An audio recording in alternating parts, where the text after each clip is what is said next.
আসসালামু আলাইকুম বন্ধুরা, সবাইকে ঈদের অনেক অনেক শুভেচ্ছা। আর আশা করি ঈদের দিনটি সবাই খুব ভালো কাটিয়েছেন। আল্লাহর রহমতে আমরাও খুব ভালো আছি আলহামদুলিল্লাহ। আর তার সাথে আমাদের ঈদের দিনটিও আল্লাহর রহমতে খুব ভালো কেটেছে।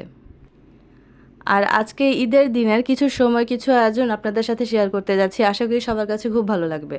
আমাদের প্রতিদিন ঘরের এই কাজগুলো তো স্বাভাবিক জীবনে চলতেই থাকে, তবে ঈদ আয়োজনের এই কাজগুলোর মধ্যে আনন্দই আলাদা। আর ঘর গোছানোর পাশাপাশি আম্মুর সাথে রান্নায়ও কিছু কাজ করেছি। আর আম্মুর আর আমার রান্নারও কিছু ভিডিও আপনাদের সাথে শেয়ার করব।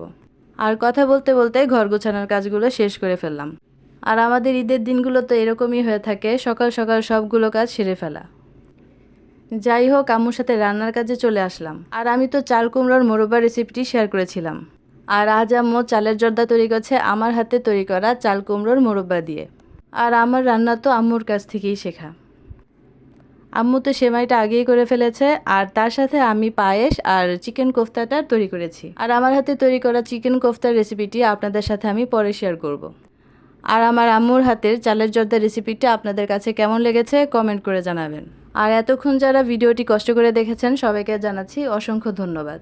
আর আবারও সবাইকে জানাচ্ছি ঈদের অনেক অনেক শুভেচ্ছা। আর দোয়া রইল প্রতিটি দিন ঈদের মতো সবার আনন্দেই কাটুক। আর আমার ঈদ আয়োজনের ভিডিওটি কেমন লেগেছে কমেন্ট করে জানাবেন। আর তার সাথে নতুন নতুন ভিডিও পেতে লাইক, কমেন্ট, শেয়ার, সাবস্ক্রাইব করে আমার সাথে থাকবেন। সবাই খুব ভালো থাকবেন, সুস্থ থাকবেন। ঈদ মোবারক। আল্লাহ হাফেজ।